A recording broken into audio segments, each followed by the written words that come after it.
Hello friends, Mahanadi சீரியலில் நம்ம விஜய் காவேரி இவங்க ரெண்டு பேரும் ஒருத்தர் சந்திக்கணும்.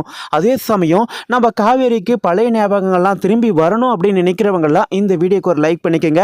மறக்காமல் நம்ம சேனலை சப்ஸ்கிரைப் பண்ணி வச்சுக்கோங்க. ஆமாங்க, இப்போ அதுதான் நடக்க போகுது.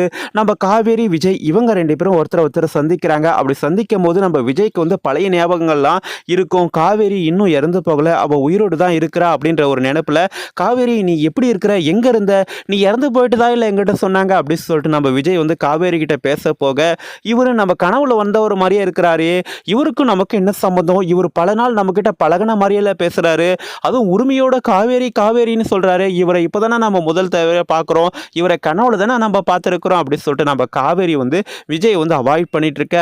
இங்க பாரு காவேரி, நீயும் நானும் புருஷன் பொண்டாட்டி, நம்ம ரெண்டு பேருக்கு பிறந்த குழந்தை தான் இந்த அம்மு. அந்த அம்முவை இந்த ஸ்கூலில் தான் நான் சேர்த்துருக்கிறேன். அந்த அம்முவுக்கு தான் நீ கிளாஸ் டீச்சராக இருந்துட்டு இருக்க. அது உன்னுடைய குழந்தை காவேரி, நீ உன்னுடைய குழந்தைக்கே டீச்சராக இருக்க, அது உனக்கு தெரியுமா? இங்கே பார், நான் தான் உன்னுடைய புருஷன் அப்படின்னு சொல்லிட்டு காவேரி விஜய் இவங்க ரெண்டு பேரும் ஒன்றா கல்யாணம் பண்ணி ஒன்றா இருந்தாங்க பார்த்தியா, அந்த போட்டோவை நம்ம விஜய் வந்து காமிக்க, அதை பார்த்து காவேரி ரொம்பவும் ஷாக் ஆகுறாங்க. அப்போது நீங்கள் என் கனவுல வந்ததெல்லாம் உண்மைதானா? அப்போ நீங்கள் தான் என்னுடைய வீட்டுக்காரரா? அம்மு என்னுடைய குழந்தை தானா? அவள் என்னுடைய பொண்ணு தானா? அதனால தான் மற்றவ எல்லாரையும் பார்க்குறத விட அம்முவை வந்து நான் பார்க்கும்போது எனக்குள்ள ஒரு விதமான பாச உணர்வு வந்து ஏற்படுதா அப்படின்னு சொல்லிட்டு நம்ம காவேரி வந்து அவங்கக்கிட்ட கேட்க, அதுக்கு ஆமாம் காவேரி, நான் தான் உன்னுடைய புருஷன் விஜய். ஆனால் நீங்கள் சொல்கிறதெல்லாம் என்னால் எப்படி நம்ப முடியும்?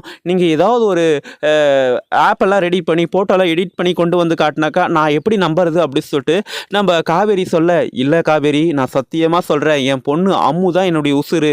உனக்கு பிறகு அவன் மேலே ஒட்டுமொத்த பாசத்தையும் வச்சிருக்கிற, அவன் மேலே சத்தியமாக சொல்கிறேன், நீ தான் என்னுடைய பொண்டாட்டி, அம்முவோட அம்மா நீ தான் அப்படின்னு சொல்லிட்டு நம்ம விஜய் சொன்னாலும் காவேரி நம்பாமல் அவங்க அம்மா கிட்ட போய் கேட்குறாங்க. இல்லைனாக்கா நீங்கள் என்னுடைய அம்மா கிட்ட வந்து பேசுங்க அப்படின்னு சொல்லிட்டு நம்ம காவேரியை வந்து விஜயை கூட்டிகிட்டு நேரடியாக அவங்க அம்மா கிட்ட போய் பேசினா ரொம்பவே நல்லாயிருக்கும்.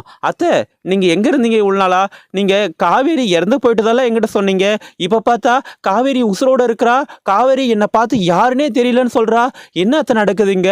ஏன் இது மாதிரி எல்லாரும் எங்கிட்ட வந்து உண்மையை மறைச்சிட்டிங்க? அத்தை நீங்களா சொல்லுங்கள், நான் தான் காவேரியோட புருஷன் விஜய்ன்னு சொல்லுங்கள். இங்கே பாருங்கள், காவேரி என்னை யாரோ ஒருத்தனை மாதிரி பார்க்குறா, எனக்கு அது பார்க்குறதுக்கே ரொம்பவும் கஷ்டமாக இருக்குது. அத்தை என்ன தான் நடந்துச்சு அத்தை?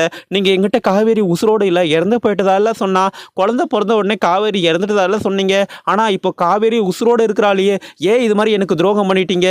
என்ன அத்தை சொல்லுங்க அத்தை சொல்லுங்க அப்படின்னு சொல்லிட்டு காவேரியோட அம்மா கிட்ட நம்ம விஜய் வந்து கேட்க, அதுக்கு அவங்க என்ன சொல்றதுன்னே தெரியாம அமைதியாவே நின்று இருக்க சமயத்துல, என்ன மன்னிச்சிருங்க மாப்பிள்ள, எனக்கு வேற வழி தெரியல, உங்க வீட்டில் இருக்கிற எல்லாருமே வந்து காவேரிக்கு பழைய நினைவுகள்லாம் இறந்துட்ட பிறகு இதுக்கப்புறம் அவ எதுக்கு இந்த வீட்டில் அப்படின்னு சொல்லிட்டு அவங்க இறந்து போயிட்டு தான் சொல்லி உங்ககிட்ட சொல்ல சொன்னாங்க, அதனால தான் நான் அது மாதிரி சொன்னேன், என்ன மன்னிச்சிருங்க மாப்பிள்ள, காவேரிக்கு சுயநினைவு இல்லைன்றது தெரிஞ்சுக்கிட்டு உங்க வீட்டில் இருக்கிற எல்லாருமே வந்து காவேரி வந்து வெறுத்து ஒதுக்க ஆரம்பிச்சிட்டாங்க, நான் என்ன பண்ணட்டும் சொல்லுங்க, அதனால பிறந்த குழந்தையே உங்ககிட்ட ஒப்படைச்சிட்டு காவேரி இறந்துட்டான்னு சொல்லிட்டு நாங்கள் அங்கேருந்து கிளம்பி வந்துட்டேன் அப்படின்னு சொல்லிட்டு என்ன மன்னிச்சிருங்க மாப்பிள்ள அப்படின்னு சொல்லிட்டு அவங்க மன்னிப்பு கேட்க, அப்போ தான் வந்து இப்போவாது நம்புறியா காவேரி, இங்கே பாரு நான் தான் உன்னுடைய புருஷன், உன்னுடைய அம்மாவே சொல்லிட்டாங்கல்ல அப்படி சொல்லும்போது, இல்லைங்க இப்போ கூட என்னால் நம்ப முடியாது, நான் அதை எப்படி நம்புவேன், எனக்கு பழைய நினைவுகள் திரும்ப வர வரையும் நான் வந்து பழைய காவேரியாக தான் இருக்க முடியும், உங்களுடைய மனைவியாக இதுக்கப்புறம் எங்கிட்ட உரிமை கொண்டாடி பேசாதீங்க, எனக்கு எதுவுமே ஞாபகம் இல்லை, நீங்கள் சொல்கிறதெல்லாம் எனக்கு ஞாபகமே இல்லை, எப்போ ஒரு டைம் கனவுல மட்டும் வந்துட்டு போகிற மாதிரி இருக்குது, அவ்வளோதான் அப்படின்னு சொல்லிட்டு நம்ம காவேரி சொல்கிறாங்க. நம்ம காவேரியோட பழைய ஞாபகங்களை கொண்டு வர